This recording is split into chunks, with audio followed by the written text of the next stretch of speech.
நாட்டுல சனாதன தர்மம் அப்படின்ற ஒரு வார்த்தை ரொம்ப அடிபடுறது. எல்லார் வாயிலையும் பூந்து புறப்படுற ஒரு வார்த்தை. அடிபடுறதா அடி வாங்குறதா? ரெண்டுமே சுவாமிகள்.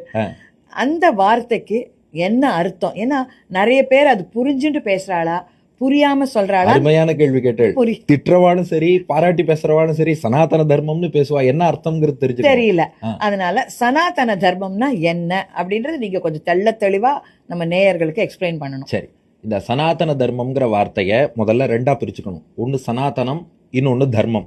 சனாதனம்னா தொடக்கம் முடிவு இல்லாமல், அழியாமல், எட்டர்னலா இருப்பதுன்னு அர்த்தம். இன்னைக்கு என்ன ஒண்ணுன்னா, இங்கிலீஷ்ல சொன்னா எல்லாருக்கும் உடனே புரிஞ்சுடுறது. தமிழ்ல விளக்கம் கொடுத்தாலும் நிரந்தரமாக, தொடக்கம் முடிவு இல்லாமல் இருப்பது, இதெல்லாம் சொல்றதை விட எட்டர்னல்னு சொன்னா உடனே புரிஞ்சுடுறா.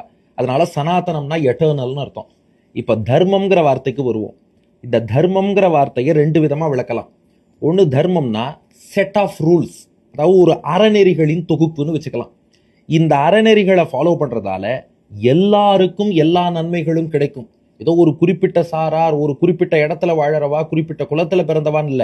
இந்த உலகத்துல உள்ள எல்லா ஜீவராசிகளுக்கும் இங்கே வாழும் காலத்திலும் மறுமையிலும் எல்லா நன்மைகளும் கிடைப்பதற்கு எந்தெந்த செட் ஆஃப் ரூல்ஸ் உபாயமா சாதனமா வழியா இருக்குமோ அந்த set of rules that takes every individual or every being in this universe, not human, every being in this universe, the set of rules that guide them to ultimate good.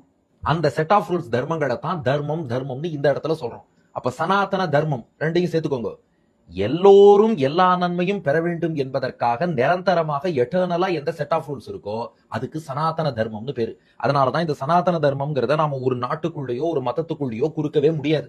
இந்த சனாதன தர்மம் நம்முடைய ஸ்கிரிப்சர்ஸ்ல, நம்முடைய பாரம்பரிய நூல்கள்ல நிறைய இடங்கள்ல வருது. அதுல எல்லா இடத்துலயும் பாருங்க, அவ சனாதன தர்மம்னு ரிலீஜன், இறை வழிபாட்டை மட்டும் சொல்லல. இப்போ ஒரு உதாரணமா, நீ சத்தியத்தை பேசு, தர்மத்தின்படி நட, இது சனாதன தர்மம்ங்கிறா. இப்போ உண்மையை பேசுறதுங்கிறது எல்லாருக்கும் ரிலேட் ஆகும். ஒரு ஹிந்து தான் இல்ல, ஒரு கிறிஸ்டியன் தான் இல்ல, ஒரு முஸ்லீம் தான் இல்ல, ஒரு பிராமணன் இல்ல, பிராமணர், இதெல்லாம் எதுவுமே கிடையாது. ஆண் பெண் ஒண்ணுமே கிடையாது. உண்மை பேசுனா அது எல்லாருக்கும் பொருந்தும். அப்பா அம்மாவை விழுந்து வணங்கு, அப்பா அம்மாவுக்கு மரியாதை கொடு, இது யாருக்கு பொருந்தும்? எல்லாருக்கும் பொருந்தும். கொடுத்த வாக்க காப்பாத்து, எல்லாருக்கும் பொருந்தும்.